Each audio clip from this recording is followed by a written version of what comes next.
Euzubillahimineşşeytanirracim. Bismillahirrahmanirrahim. Rabbi şrah li sadri ve yessir li emri ve hlul uqdeten min lisani yefqahu qavli. Biz dedik ki birinci 10 günlükdə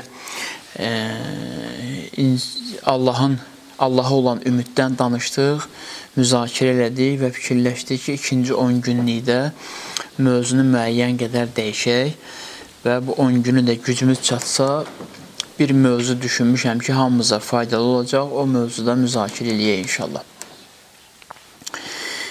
İkinci 10 günlükdə Allahın insana verdiyi nemətlərin haqqında müzakirə eləyək. Bildiyiniz kimi Quran-ı Kərimdə bir neçə mövzu var ki, o mövzular çox həssas mövzulardır. Allah üçün çox həssas mövzular hesab olunur o mövzular və insanlara nisbətdə o mövzuları xüsusi olaraq təkidlə tapşırır. Tohid mövzusudur, nübüvvət mövzusudur, imamət mövzusudur və eyni zamanda bununla yanaşı valideyn mövzusudur. Bu mövzulara Quran-ı Kərim çox həssas yanaşır və bu mövzularda kim düzgün rəftar eləməsə, Allah ondan heç nə qəbul eləmir. İnsana Allahın verdiyi nemətlərdir, bu nemətlər, ümumi nemətlərdir və eyni zamanda elə mövzulardır bunlar ki, bütün cəmiyyətə, yəni bəşəriyyətə aid olan mövzulardır. Quran-ı Kərimin bəzi mövzuları var ki, müəyyən bir dəstəyə aiddir, müəyyən bir topluma aiddir. Amma bəzi mövzular var ki, ümumidir. Allahın insana bəxş etdiyi nemətlər var. İnsan nemətin qədrini bilmədikcə və Allahdan digər neməti, digər belə deyim, özəllikləri əldə eləyə bilmir.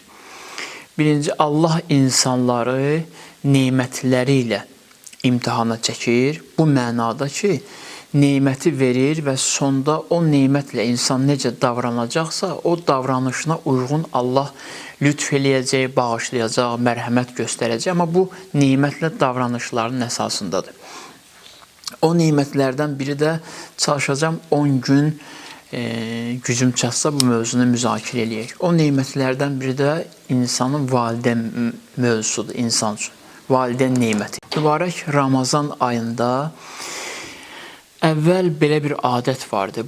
Bugün də bu adət var, amma nisbət etibarilə əvvələ nisbətdə zəifliyi, mahiyyəti biraz çərçivəsi daralıb sanki.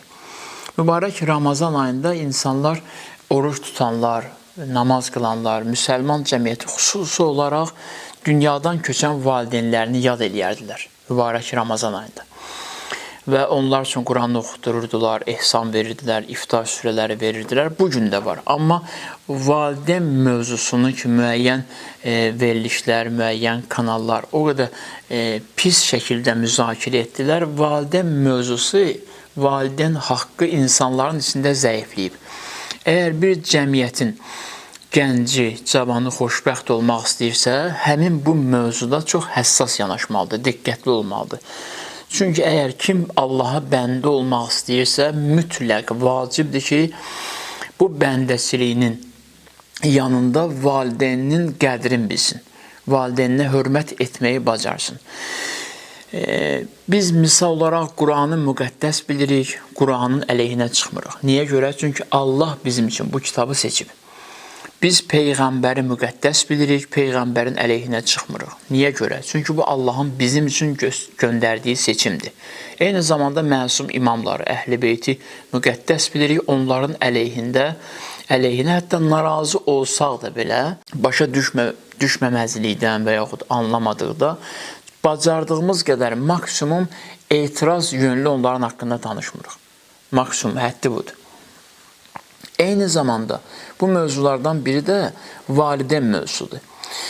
İnsanın valideyn seçməyə hüququ olmur. Allah insan üçün seçir və Allah kimin evində səni dünyaya götürmək istəyibsə, dünyaya gəlməyi istəyibsə və qərarı o verib. Və sənin üçün valideyni o seçib. Və o seçdiyi üçün hər kəs Allaha olan etimadını bilmək istəyirsə, görək öz valideyni ilə rəftarını mütləq təftiş eləsin. O rəftarda hər hansı bir problemlər olsa, ola bilsin ki, biz fərqinə varmayaq, mütləq bizim həyatımızda ciddi problemlər yaradacaq. Və həyatımızda yaranan problemlərin bir çoxu deyə bilərəm ki, bu mövzudan asılıdır. Bu mövzuya bağlıdır. Ona görə də Quran-ı Kərimin ayəsi belə vurur. Və qəza rabbuke əllə təbudu illə iyyah və bil valideyni ihsanı. Buyurur ki, Rəbbin hökm etdi ki, ondan başqasına ibadət etməyəsən və valideyn və yaxşılıq eləyəsən. Deməli, ibadət etməyəsən, mövzu o qədər mühümdir ki, Allaha olan ibadətlə yanaşı müzakirə olunur. Mövzu o qədər mühümdir. Çox həssas olub Peyğəmbər və imamlar bu mövzuda. Bir ayəni izah edəcəm, dediyim ayəni və bir neçə hədis deyəcəm. Davamiyyətli şəkildə Allahın köməyi ilə 10 gün bu mövzunu müzakirə edərik.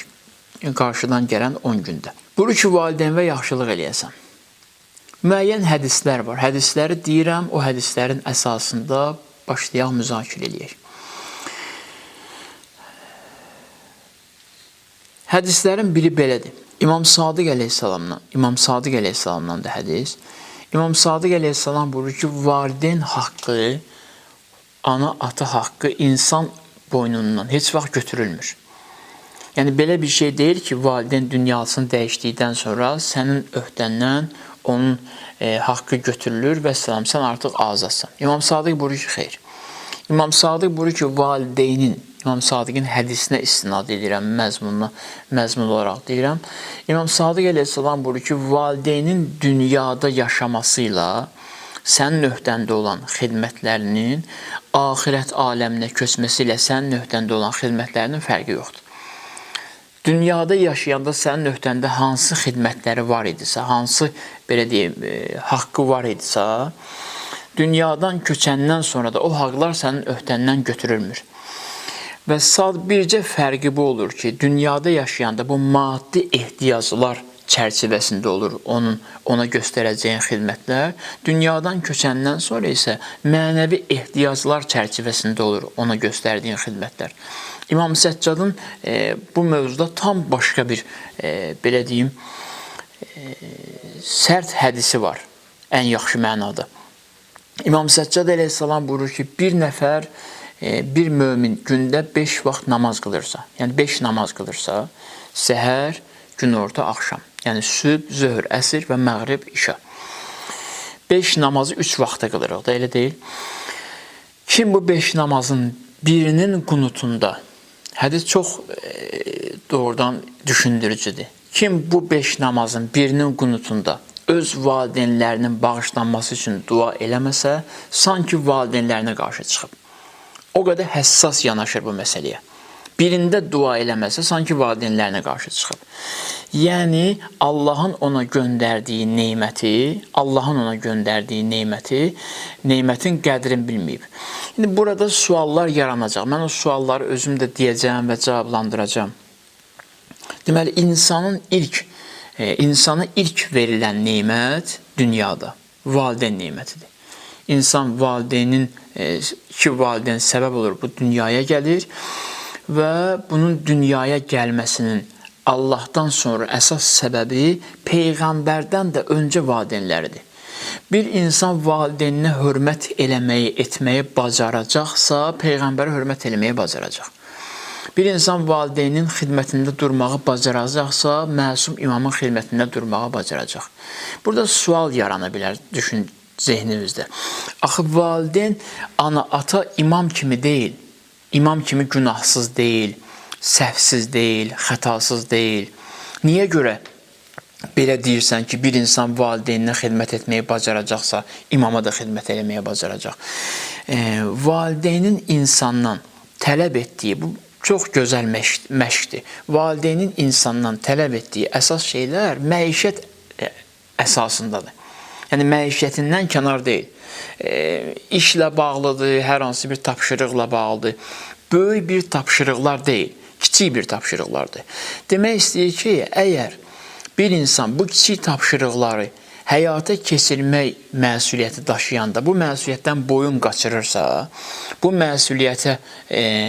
məsuliyyətin altına girmək istəmirsə, imam ümumbəşəridir. Valideyn ev boyda düşünür və sənin həyatın boyda sənə tapşırıqlar verir. Sən həyatın boyda sənə verilən tapşırıqları həyata keçirmək istəmirsənsə, etiraz edirsənsə, bu məsuliyyətlərdən qaçırsansa, onda belədir. İmam ümumbəşəri düşünür, bütün bəşəriyyət boyda düşünür və onun tapşırıqları da çox böyük olur. Sən mütləq o məsuliyyətdən qaçacaqsan. Çünki sən burada artıq valideynin tapşırıqlarına riayət eləməklə, onlara itaat eləməklə məşq eləməlisən, güclənməlisən ki, bu valideyndən də böyük bir nemət veriləcək sənə sonradan imam və peyğəmbər nemətidir. Onun tapşırıqlarını həyata keçirə biləsən. Valideynə itaat eləmək niyə görə Allaha bəndəçiliyə tərəf aparır? Çünki qeyd etdiyim kimi, valideyn insandan artıq bir şey istəmir. Burada birinci məsələ budur ki, sən valideynin sevgisini, valideynin tapşırıqlarının arxasında olan sevgini duya bilirsən. Və görürsən ki, bu sənə tapşırıq verəndə səni sevir tapşırıq verir. Ümumi bir mövzunu müzakirə edirəm. Adəti üzrə belədir. Sevir tapşırığı verir. Və bu sevgisindən doğan tapşırıqları həyata keçirmirsənsə, deməli sən nemət qədri bilmirsən. Və yaxud da bunları həyata keçirəndə məcburi şəkildə həyata keçirirsənsə, deməli səndə elə bir ego var ki, elə bir mən düzəltmirsən ki, o mən mane olur. Hətta səni sevəni belə görməyə mane olur. Sənin sevənin sevgisini belə qiymətləndirə bilməməkdə sənə mane olur. Ona görə də valideynlə bu məsələləri həll eləməlidir insan ki, imam peyğəmbərlə olan məsələlərini, digər məsələləri yaxşı həll eləyə bilsin. Baxırıq imamların həyatlarına, İmamların həyatında görürük ki, İmam Səccadın zamanında olur. Ya səhv eləmirəmsə İmam Sadiqin zamanında olur. Bir nəfər Zəkəriyya adında biri olur. Deyirlər, o gəlir Əhl-i Beytə qulaq asır, müsəlmanlığı qəbul edir. Anası da xristiyan olur. Bu Zəkəriyya özü və anası xristiyan olur və bu Əhl-i Beyti qəbul edir və xristiyan adətləri ilə də, qaydaları ilə də müsəlman adət ənənəsində müəyyən fərqlər, müəyyən qarşılıqlar var deyə bu gəlir İmam Sadiq əleyhissalamın yanına və yaxud İmam Səccad əleyhissalamın yanına buyurur ki, mən müsəlman olmuşam, amma anam xristiyan olaraq qalır və onun məndən başqa xidmətçisi yoxdur. O narahatdır, yaşlıdır, ona ancaq mən kömək edə bilirəm. Məndən başqa kömək yoxdur və mənim də şəriət qaydalarına uyğun onunla davranışlarımda problem çıxır ortaya mənim üçün. Mən necə davranım ondan? İmam buyurur ona ki, necə baxırsan hal-hazırda? Deyir, yeməyini verirəm və onun bütün ehtiyaclarını mən ödəyirəm, hamısını baxıram. İmam buyurur ona ki, nə qədər ki müsəlman deyildim, bu qədər ehtiyaclarını ödəməkdə kömək etmək sənin üçün kifayət idi. Amma müsəlman olduqdan sonra Allah buyurur ki, şəriət buyurur ki, sən bundan da artıq xidmət etməlisən ona. Misal olaraq, bundan öncə əgər gecə yeməyin verib yatırdırdınsa, bundan sonra yeməyin verməkdən əlavə ayağını da yuyub yatırmalısan. Daha ciddi xidmət göstərməlisən. Burada artıq şəriət birbaşa valideynə xidmət etməyə dəvət edir. Deyir, o gəlir və bu tapşırığa da əməl edir, valideyninə bu imamın tapşırdığı kimi də xidmət edir. Axı bu gündəlik bunu görən anası görür ki, bunun rəftarı dəyişib. Deyir, nə olub sənə? Onsuz da mən səndən razı idim, amma daha fərqli davranırsan. Deyir, mən müsəlman olmuşam. Və müsəlman olmuşam dedikdən sonra deyir ki, İslamda valideynə bu qədər hörmət var. Deyir, bəli. Deyir, onda necə oldu müsəlman oldun? Deyir, Peyğəmbərin balalarından, evlatlarından biri idi. Onun tapşırığı ilə, o tapşırdı mənə ki, səninlə belə davranım. Sənə xüsusi xidmət göstərim. Deyir, ondan soruş, əgər qəbul eləsələr, mənim də müsəlman olmağımı qəbul eləsinlər. Bir əxlaqi davranış, düzgün əxlaqi davranış, görürsən, bir İslamda olmayan bir şəxsi də İslama tərəf dəvət elədir. Bizə lazım olan məsələ budur ki, İslam heç bir qayda, qanun qoymur.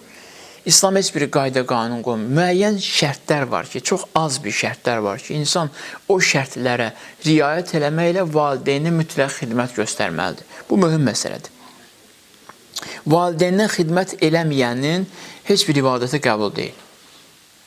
Çox maraqlıdır. Kim valideyninə xidmət eləməsə, hətta bunları ümumi pərakəndə şəkildə birinci gündə danışıram ki, inşallah Allah qismət eləsin, gələn günlərdə keçəcəm. Tam olaraq imamların xüsusi sözləri var bu haqda oxumuşam, sizin üçün də oxuyacam bunları. Valideynə bir nəfər ürəyini qırarsa, incidərsə, əziyyət verərsə, bütün gündəlik namazları batıl olur.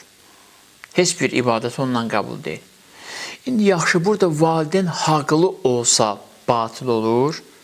Deyir, əgər valideyn haqlı olsa da belə və haqsız olsa da belə, din buyurur ki, hətta kafir olsa da belə, haqqın yoxdur qəlbində qəzəb bəsləyəsən, nəinki hər hansı bir addım. Qəlbində qəzəb bəsləməyə belə haqqın yoxdur. İmam Sadiq əleyhissalama buyurur ki, ya ibn Rasulillah, ey Peyğəmbərin balası, mən anama, atama çox yaxşı xidmət eləmişəm. Həqiqətən xidmətlərində durmuşam. İndi dünyadan köçüblər. Onlar üçün edəcəyim bir iş var, öhdəmdə qalır. İmam Sadiq əleyhissalam buyurur ki, vaxtında qəbirlərini ziyarət etməsən, elə bil ki, dünyada onlara zərrə qədər də xidmət göstərməmsən. Bir insan istəyir islah olsun.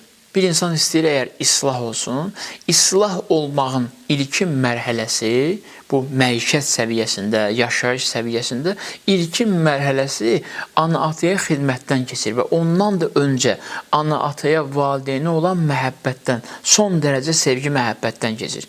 Əgər insan valideyninə xidmət eləməkdə bezəcəksə, yorulacaqsa və narahat olacaqsa, əmin olaq ki, mütləq Allaha xidmət eləməkdə yorulacaq. Peyğəmbərə və imama xidmət eləməkdə yorulacaq və güc çatmayacaq. Çünki bu prosesin davamıdır. Ona görə də insanın, belə deyim, birinci Peyğəmbəri sanki evdə onun valideyni olur, ondan sonra keçid ala bilir və ilahi Allah tərəfindən göndərilmiş Peyğəmbərə. İndi əsas məsələlərdən biri də burada budur ki, Allah deyir, mən seçmişəm sənin üçün. Seçimimlə mübarizə edirsən, ya necə?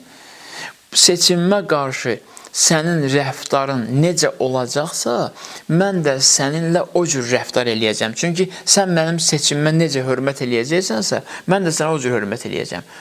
Məntiq budur burada, valideynə olan hörmətdə. İmam Səccad əleyhissalamın bir hüquq risaləsi var. İmam Səccad əleyhissalamın da cümlələridir. Orada var dostun haqqı, namazın haqqı, valideynin haqqı. Orada belə bir cümlə buyurur. Əvvəlin deyirəm, bugün çox yormayacağımsa, çox qısa eləyəcəm. İmam Səccad əleyhissalam buyurur ki, ona görə qədrini bilməlisən ki, Allah elə söz deyir ki, adam bilmir sözün qabağında nə desin. İmam Səccad əleyhissalam buyurur ki, elə şəkildə qədrini bilməlisən ki, o qədər onu çox istəməlisən ki, o qədər onu sevməlisən ki, qəlbində zərrə qədər etiraz yaranmasın ona. Niyə görə? Səbəb nədir? İmam Səccad buyurur ki, çünki birinci, ananın hüquqlarından danışaq. İmam Səccad əleyhissalam buyurur ki, əgər bir kəs valideyninə hörmət etməyi düşünürsə, bu məsələyə baxsın. Hara? Deyir, elə yerdə analarınız sizi gəzdirib və sizi qidalandırıb ki, o yerdə sizi heç kim gəzdirib qidalandıra bilməzdi. İmam Səccad buyurur. Ana bətnini nəzərə alır. Və sonra buyurur ki, anaya hörmət ona görə çox mühümdür ki, çünki ürəyinin yağın yedirdib sizə. Onun nəfəs alması ilə nəfəs almısınız. Onun qanının bədəndə dövr etməsi ilə sizin bədəninizdə qan dövr eləməyə başlayıb. Və o yeməyib, İmam Səccad belə sayır, o yeməyib sizə yedirdib. O istidə oturmayıb sizi soyuqdan qorumaq üçün sizi istidə saxlayıb. İmam Səccad əleyhissalam buyurur ki, ən mühüm məsələ də budur ki, onun ömrünün bütün məqsədi sizi xoşbəxt etmək olub. Ömrünün bütün məqsədi, hədəfi sizi xoşbəxt etmək istəyənin xidmətində dura bilməmək və durmamaq, ona qarşı qəlbində və yaxud aşkarda qəzəb göstərmək, nemətə qarşı, bu böyük sevginin qarşısında, nemətə qarşı böyük bir naşükürlükdir. İnsan bu nemətin qədrini bilməsə, qiymətləndirməyi bacarmasa, Allahın digər nemətlərinin qədrini bilməyəcək. və qiymətləndirməyi bacarmayacaq. Ona görə imamlar buradan başlayırlar. Peyğəmbərə gəlib dedilər ki, ya Resulallah, atanın haqqı nə qədərdir boynumuzda? Mübarək Ramazan ayıdır, insan bəzən bilərəkdən, bilməyərəkdən səhvlər eləyir valideyninə qarşı.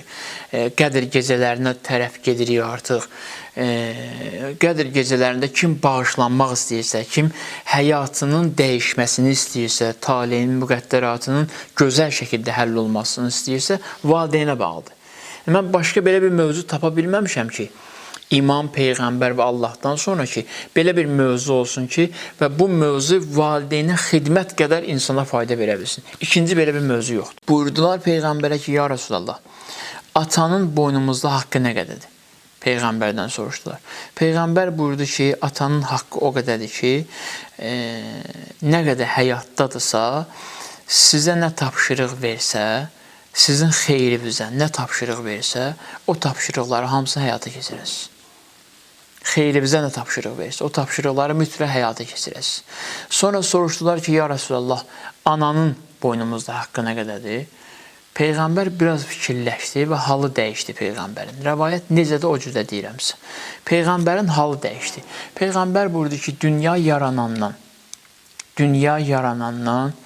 göydən yağan yağışların damcılarının sayı qədər, torpaqların dənələrinin sayı qədər, səhralarda, çöllərdə bitən bitkilərin sayı qədər bir kəs öz anasına yaxşılıq etmiş olsa belə, anası onu bətnində gəzdirərkən çəkdiyi əziyyətlərin birini belə əvəz eləməyib.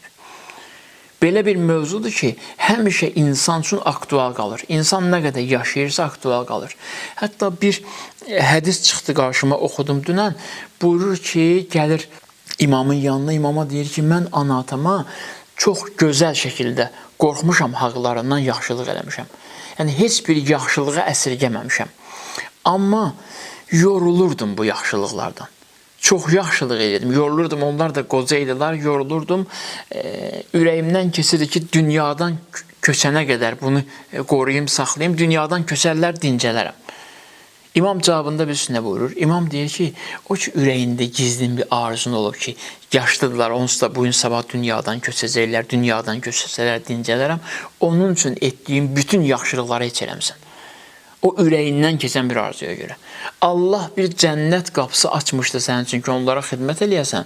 Sən bu xidmətdən razı olmadın. İnsan əgər valideyninə xidmət etməyi ağır bilirsə, Allaha necə xidmət eləyəcək? Allahın bəzi qanunları var ki, Allahın bəzi əmrləri var ki, insanın həyat tərzi düzgün getməyəndə birbaşa o qanunlar və o əmrlər insanı Allaha qarşı çıxara bilir. Bizim də valideynimizlə aramızda təftiş eləyə görə niyə narazıyıq? Narazılıqların səbəbi nədir? Narazılıqların səbəbi əgər bizim komfortlu həyat tərzimizsə, bizim rahat həyat tərzimizi pozurlarsa, mən istədiyim vaxt yatmaq istəyirəm, mən istədiyim vaxt istədiyim yerə getmək istəyirəm, mən istədiyim işi görmək istəyirəm, mənə mane olan başqa birini istəmirəm. Əgər bunlara görədirsə, bu xüsusiyyəti biz Peyğəmbərlə də yaşayacağıq, Peyğəmbər zamanında olsaq. Biz bu xüsusiyyəti imamla da yaşayacağıq, əgər imam zamanında olsaq. Deməli, əsas məsələ valideynə xidmət məsələsi, valideynin itaətində durmaq məsələsi bizim içimizdə yaratdığımız egonun sındırılması üçündür. Ən yaxşı variantı budur. Burada elə bir yerdir ki, elə bir mövzudur ki, burada heç vaxt sənin şəxsiyyətindən əskilmir. Heç görmürsünüz, bir nəfərə desinlər ki, valideyninə yaxşı xidmət edir və cəmiyyət onu qınasın. Bir nəfər valideyninə çox gözəl şəkildə qulluq edir, xidmət edir. Cəmiyyət bunu qınasın ki, bu qədər də yox da, bu qədər də ana-ataya xidmət eləməzlər. Allah elə bir dəyər yerləşdirib fitrətlərdə ki, bir neçə mövzu var ki, orada insanlar nə qədər bu işi görsələr, digər insanların fikirlərində, düşüncələrində həmin insanlara qarşı bu işə görə mənfi bir xüsusiyyət yaranmır. Mənfi bir fikir yaranmır. Onlardan biri misal olaraq bir nəfər Allaha nə qədər yalvarsa, Allaha çox yalvaran şəxs haqqında insanlar deyirlər ki, müqəddəs insandır. Heç vaxt demirlər ki, bu qədər olmaz. Fikir verirsiniz, imamların dualarına, münacatlarına baxırıq, oxuduqca görürük ki, bizim də ürəyimizi çəkir o tərəfə. Bu qədər yalvarır ki, heç kimin haqqında fikrində bu yaranmır. Yəni bəşəri olaraq.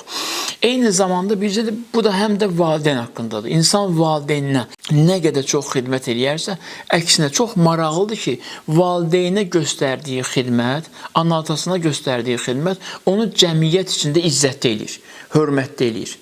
Və bu xidmət xüsusi bir imtiyaz qazandırır ona. Bu təkcə adi cəmiyyətin içində deyil. Üveys Qərəninin söhbətini hər biriniz eşitmisiniz də. Üveys Qərəni müsəlman olur, amma Yəməndə yaşayır.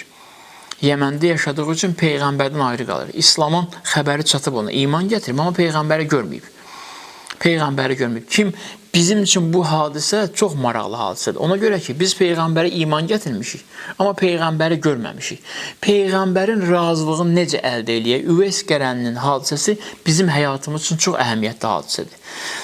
Necə bilək ki, Peyğəmbər bizdən razıdır ya yox? Üveys Qərəni Peyğəmbəri görmək istəyir. Valideyninə icazə alır anasından, gedir Peyğəmbəri görməyə. Anası deyir ona ki, müəyyən bir gün, deyir yarım gün sənə fürsət verirəm orada qalmağa. Görüş, qayıt gəl. Mənim səndən başqa heç kim yoxdur. Bu gəlir Mədinəyə, Mədinədə görür ki, Peyğəmbər yoxdur. Peyğəmbər səfərdədir. Peyğəmbəri görmür Mədinədə. Peyğəmbər Mədinədə olmadığı üçün Üveys Qərəni onun üçün qoyulan vaxtda, bu çox mühüm məsələdir. Olduqca mühüm məsələdir. Onun üçün valideyn tərəfindən qoyulan vaxtda, anası tərəfindən qoyulan vaxtda qayıdır gedir. O fikirləşmir. Bura baxın, gör nə problem yarana bilər. Mən Peyğəmbər görməyə gəlmişəm. Burada da anaya qulaq asmaq lazımdır. Burada qulaq asmaq lazımdır. Görün nə qədər mühüm məsələdir. Çünki əsas hədəf Peyğəmbəri görmək deyil. Peyğəmbərin izi ilə getməkdir. Peyğəmbər bu izi məsləhət görür.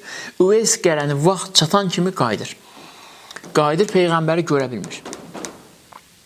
Peyğəmbər Mədinəyə daxil olur. Peyğəmbər səfərdən qaydanda Mədinəyə girən kimi görün nə söz buyurur Peyğəmbər. Mədinəyə daxil olan kimi buyurur ki, elə bir ki, cənnətdən bir meh əsib Mədinəyə. Cənnət iyi gəlir Mədinədən. Sahabələr soruşurlar ki, ya Rasulullah, heç vaxt belə bir söz deməmişsiniz. Yəni, necə cənnət iyi, cənnət qoxusu? Deyir, bu cənnət sakini olan Üveys Qərəninin ətridir. Üveys Qərəni Mədinədə olub. Üveys Qərəniyə cənnət ətri qiymətini qiymətləndirən hadisə anasına itaət olur. Bu kiçik məsələ deyil, çox böyük məsələdir. Peyğəmbər bundan son dərəcə razı qalır. Son dərəcə bundan razı qalır. Və eyni zamanda Üveys Qərəni ömrünün axırına qədər Peyğəmbəri görə bilmir.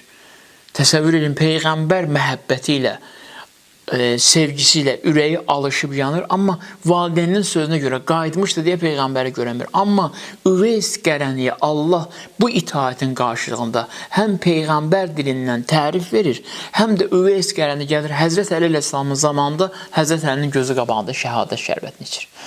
Peyğəmbəri görmür, amma gəlir onun haqq olan canişininin köməyində durur və onun yanında döyüşür və şəhadət şərbətini içir. Üveys Qərəni əbədi olaraq Peyğəmbərin görüşünə gedir. Əbədi olaraq Peyğəmbərin yanında qalır. Bu olduqca mühüm məsələdir. Bütün mövzuları kənara qoysaq, bircə valideyn mövzusunu biz özümüz üçün çox aktual saxlasaq, davranışlarımıza diqqət eləsək, olur bəzən görürsən ki, valideynin xasiyyəti çətindir, xarakteri çətindir. İnsan görək valideynin çətin xasiyyətini də və yumuşaq xasiyyətini də özü üçün bir rəhmət bilsin. Çətin xasiyyətində, yumuşaq xasiyyətində. Çünki nə qədər insanlar olurlar ki, valideynlərinin çətin xasiyyətlərindən bezmədikləri üçün və dözə bildikləri üçün, ürəklə xidmət göstərə bildikləri üçün onlar gəliblər axirətdə Peyğəmbər və Əhl-i Beytinə qovuşa biliblər. Niyə görə? İndi burada bir məsələ yaranır. Bunu da deyim, yekunlaşdıraq. Burada əsas məsələ budur. Valideyn hövsələsizdirsə, valideyn səbirsizdirsə və bu kimi xüsusiyyətləri sənə və mənə əziyyət verirsə, Allaha and olsun, onun hövsələsinin, səbirinin daralmasının əsas səbəbkarları da biz evladlarıyıq. Çünki uşaqlıqdan, körpəlikdən o qədər xidmətində durur. Bir insan yorular da. Bir insanın bir taqətinin, bir gücü də var. Uşaqlıqdan o qədər xidmətində durub ki, əgər valideyn olmasaydı, ümumiyyətlə Allahın valideyn elə bir dəyərdir ki, Allah səni yaratmaq istəyəndə valideyndən kömək alaraq yaradır. Yəni valideynin səbəb eləyir sənin yaranışında. Ona görə Quran-ı Kərim insanın yaradılışından danışanda demir mən yaratdım. Buyurur ki, inna xələqnəl insanı. Biz insanı yaratdıq. Niyə görə? Çünki Allah yaranış əmrini verir və bu yaranış prosesi iki valideynin vasitəsilə həyata keçir. Yəni valideynlərin Allahın səni yaratmasında xüsusi Allah köməkçiləridir. Allah sənin üçün bunları seçib. Ona görə bunları insan qiymətləndirsin. İnsan bu neməti qiymətləndirməyi bacarmayanda əmin olun ki, qiyamət günü Peyğəmbər də bizə deyəcək. Mən bu sözləri özümdən demirəm. Əmin olun ki, insan nə namazı qiymətləndirməyi bacaracaq, nə orucu qiymətləndirməyi bacaracaq. Mən praktiki olaraq bir şey deyirəmsə, hər kəs istəyir namazın gözəl qılsın, hər kəs istəyir orucun gözəl tutsun, hər kəs istəyir sıxıntısı həll olsun. Gözlənilmədən bir hədiyyə ilə bir dənə anasını, atasını sevindirsin, sonra nəticəsini görün. Dərhal nəticəsi olur, dərhal.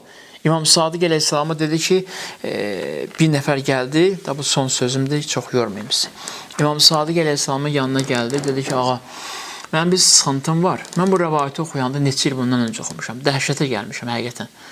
Dedi İmam Sadiq əleyhissalama ki, bir sıxıntım var, nə qədər dua eləyirəmsə həll olunur. Baxın, açarı tapmır, açar hardadır.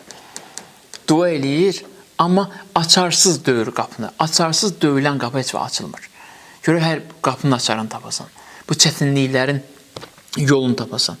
Deyir İmam Sadiqə ki, bir sıxıntım var, nə qədər dua edirəm həll olunur. Bəlkə siz dua eləyəsiniz mən üçün. İmam Sadiq deyir, onun sıxıntın nədir? İmam Sadiq izah eləyir. Deyir, bu sıxıntını, baxın, sözə baxın sizə Allah. Deyir, bu sıxıntını aça biləcək yeganə iş, dəyər valideynin duasıdır. Ananın duasıdır. Ancaq ana duası aça bilir. İmam deyə bu özü. Deyir, mənim duam da aça bilmir. Bu sıxıntının açarı valideynin duasındadır. O başını salır aşağı. Deyir ki, anam dünyasını dəyişib. Həyatda deyil. İmam Sadiq da kövrəlir. Deyir ki, ana ölmür. Həmişə diridir. Həmişə fikri səndəndir. Ged qəbrinin yanına, mən göstəriş verirəm sənə. Ged qəbrinin yanında əyləş. Deyirən ki, ana, oğlun möhkəm sıxıntıya düşüb. İmam da sənin yanıma göndərir məni. Mən dua edirəm bu dərdimin həll olması üçün. Sənin qəbrimin başında. Sən də amin də qəbirdə mənim dualarıma. İmam Sadiq bunu göndərir. Bir neçə gün keçir, gəlir İmam Sadiqin yanına sevinə-sevinə. Deyir, ağa, gözləmədiyim şəkildə həll oldu. İmam Sadiq əleyhissalam buyurur ki, mən demişdim axı, bu dərdin dərmanı ananın dualarındadır. Ən əsas məsələ budur. Bir insan, ona görə Peyğəmbər buyurur ki, hətta valideynləriniz, gör nə qədər şiddətlidir məsələ. Hətta valideynləriniz kafir də olsalar, onlar batil olsalar, səhv olsalar, siz düz, haqqınız yoxdur ki, qəlbinizdə qəzəb bəsləyəsiniz. Yəni, Peyğəmbər mövzunun tam olaraq mövzunun möhrün vurdu, imzasını atdı. Yəni, bundan o tərəfə daha bir şey yoxdur. Ona görə də kim islah olmaq istəyirsə, hövsələn çatmayacaq, qarşında dayanacaq Peyğəmbərin sözləri və Allahın tapşırığı deyəcəksən, yox, dözməliyəm, təqsir məndədir. Dözməliyəm. İndi burada, yaxşı, mən hər şeyə dözməliyəm, sən kiçiksən ki, dözə bilmirsən, böyük olsan dözərsən. Böyük olsan dözərsən. Təsəvvür edirsiniz, insan görürsünüz, neynir? Valideynə xidmət adamın ruhunu böyüdür, adamın ürəyini böyüdür və sonuncu hadisəni də deyirəm, yekunlaşdırdım. Həzrəti Musa Peyğəmbərə gəlib deyirlər ki, Allah Cənab-ı Cəbrail xəbər verir ki, bir nəfəri göstərir ki, məşhur hadisədir, bir nəfəri göstərir, deyir ki, bu kişi səninlə bir məqamda olacaq cənnətdə, axirətdə. Musa Peyğəmbərə çox maraqlı gəlir. Deyir, düşür onun ardınca. Ki, görün, bu nə işlə məşğuldur, mənlə bir məqamda olacaq. Musa Peyğəmbər Ulləzm Peyğəmbərdir. Kitab nazir, yəni 5 Peyğəmbərdən biridir. Və Kəlimullahdır, Allahın kəlməsidir. Allah birbaşa danışır Musa Peyğəmbərlə. Birbaşa səslə danışır Musa Peyğəmbər. Bu üstün bir məqamdır. Və Quran-ı Kərimdə, cümədə demişəm, Quran-ı Kərimdə Musa Peyğəmbərin 30 hadisəsini qeyd edir. O qədər bəyənir o hadisələrini ki. Və 100 dəfədən çox adın çəkir Allah Quran-ı Kərimdə Musa Peyğəmbərin. Bu çox uca bir məqama sahibdir. O kişini göstərir, Musa Peyğəmbər düşür onun izi ilə, gəlir onun evinə çatır. Deyir ki, mən istəyirəm bir neçə gün sənin evində qonaq olum. İcazə verərsən, deyir gözüm üstə. Musa Peyğəmbər bir neçə gün bunun evində qonaq olur. Maraqlı da Musa Peyğəmbərə ki, bu hansı ibadət edir? Hansı ibadət edir ki, mənlə bir məqamda olur? Xülasə, Musa Peyğəmbər qonaqdır, bu da tanımır Musa Peyğəmbəri. Qonaqdır, bu da ona xidmət edir. Və Musa Peyğəmbərə xidmət elədikcə keçir bir otaq var. O otaqda su aparır, yemək aparır və qayıdır, gəlir yenə Musa Peyğəmbərin yanına. Axı bir gün Musa Peyğəmbər soruşur ondan ki, o otaqda yemək aparırsan, orada kim var? Deyir, bir xəstə anam var, onun taqəti yoxdur hərəkət eləməyə. Amma onun baxanı mənəm, ona xidmət edirəm, qoymuram o nə üçünsə ehtiyac yaransın. Ürəklə xidmət edirəm, anamdır, çox xəstədir, yataq xəstəsidir. Musa Peyğəmbərə buyurur sonra ki, mən ona xidmət elədikdən sonra o ürəyimi həmişə şad edir. O mənə deyir ki, səni görüm ki, oğlum, Musa Peyğəmbərlə eyni məqamda olasan axirətdə. Deyir, Musa Peyğəmbər başlayır ağlamağa. Deyir, bir xidmətin, anaya olan düzgün xidmətin nəticəsi insanı Peyğəmbər məqamına ucalda bilir. Əks halda insan heç bir valideynini kənara qoysa ki, mən namazla çatacam, mən orucla çatacam, Allaha and olsun ki, çata bilməyəcək. Heç kim heç bir yerə çata bilməyəcək. Əgər Allah başlanğıcı buradan başlayıbsa, valideyninlə aravı düzəlt, mənimlə səcdən düzəlsin. Valideynlərlə münasibəti düzəlt, maksimum hətta haqqını tapdalama, ürəyində qəzəb bəsləmə, mənimlə münasibətin düzəlsin. Yoxsa mənim seçimimə qarşı hörmətsizlik eləyirsənsə, mən sənə hörmət eləməyəcəm. Onunla düzgün rəftar eləməsən, mən də sənin düzgün istədiyin rəftarı eləməyəcəm. Allahdan istəyirəm, Allah dünyadan köçən valideynlərimizin ruhunu şad eləsin. Allah dünyada yaşayan valideynlərimizin ömrünü uzun və bərəkətli eləsin. Onlara xidmət etməyi bu mübarək Ramazan ayında, onlara xidmət göstərməkdə Allah bizim əlimizdən tutsun. Allahın verəm Allahlığı xatirinə, izzəti xatirinə Allah müsəlmanlara daimi olaraq izzət lütf eləsin. Allah müsəlmanlara xüsusi yardımını müsəlmanlardan əsirgəməsin. Allah imamımızın zuhurunda tezliklə təcil eləsin inşallah. Vəsselamu aleykum və rəhmətullahi və barakatuh.